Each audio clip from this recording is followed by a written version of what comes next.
رمضان میں خواتین کا زیادہ وقت کچن میں گزرتا ہے، ان کو مختلف قسم کے کھانے وغیرہ بنانے پڑتے ہیں۔ اس کا لازمی نتیجہ نکلتا ہے کہ ان کی بہت سی عبادات چھوٹ جاتی ہیں۔ مثال کے طور پہ تہجد کی نماز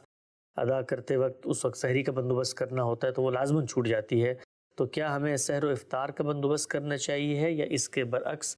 عبادتوں پہ توجہ دینی چاہیے؟ ہم لوگ جو بر صغیر کے پس منظر کے لوگ ہیں، ظاہری بات ہے ہماری رمضان کے اندر خاص قسم کی ڈیمانڈز اور توقعات ہوتی ہیں گھر کی جو خواتین ہیں اپنی ماؤں سے، اپنی بہنوں سے، کہ وہ اہتمام کریں چیزوں کا، تو وہ یہ پوچھتی ہے کہ اس اہتمام میں ان کا تو بھلا ہو جاتا ہے لیکن ہم لوگ جو عبادت کرنا چاہیں اس کا۔ اس بات کی کوشش کرنی چاہیے کہ رمضان کا مہینہ نہ مردوں کے لیے کسی اہتمام کی نظر ہو نہ عورتوں کے لیے، کوشش یہی کرنی چاہیے۔ اس کے لیے متبادل بندوبست اگر کیے جا سکیں تو بہت اچھی بات ہوگی، کم سے کم بار پڑے۔ لیکن اگر ناگزیر ہے اور کوئی مدد میسر نہیں ہے، کچھ دوسرے اسباب بھی نہیں فراہم ہو سکے، تو امید ہے کہ ان کی یہ کوشش بھی اللہ کے ہاں عبادت شمار ہو جائے گی، کیونکہ وہ افطار کا بندوبست کر رہی ہیں یا سحری کا بندوبست کر رہی ہیں تو اس عبادت ہی کے لیے کر رہی ہیں، دوسروں کو روزے رکھوا رہی ہیں۔ تو اللہ تعالیٰ کی مدد، اللہ تعالیٰ کی رحمت، اللہ تعالیٰ کا کرم اور اس کی عنایت کسی خاص صورت کی پابند نہیں ہوتی، بندے کے اندر کیا ہے۔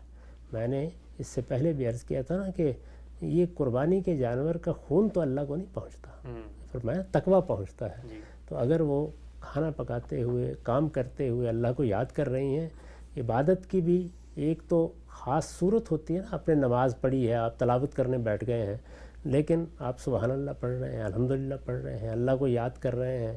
آپ اللہ کے خوف کا احساس کر کے تمام کاموں میں لگے ہوئے ہیں، تو آپ کے باطن میں اگر ذکر ہے، شکر ہے، آپ کی زبان پر اچھے کلمات ہیں، تو ان کے لیے تو فارغ ہو کے بیٹھنے کی ضرورت نہیں ہے، تو وہی بہت ہو جائیں گے۔ روایتوں میں آتا ہے نا کہ ایک الحمدللہ کا کلمہ ہی میزان کو بھر دے گا۔ سبحان اللہ۔ تو اس لیے اللہ تعالیٰ نے بہت سے راستے ہمارے لیے کھول رکھے ہوئے ہیں،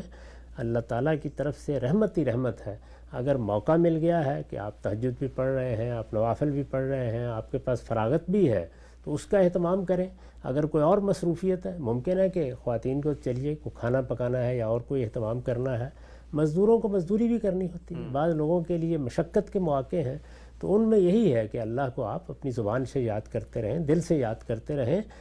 امید کرنی چاہیے کہ یہ آپ کی اس طرح کی عبادت ہی در حقیقت باقی تمام عبادات کے مقابلے میں اللہ کے ہاں بہت محبوب ہو جائے گی، اس لیے کہ یہ مشقت کرتے ہوئے اور تکلیف اٹھاتے ہوئے اور دوسروں کی خدمت کرتے ہوئے ادا کی گئی۔ بہت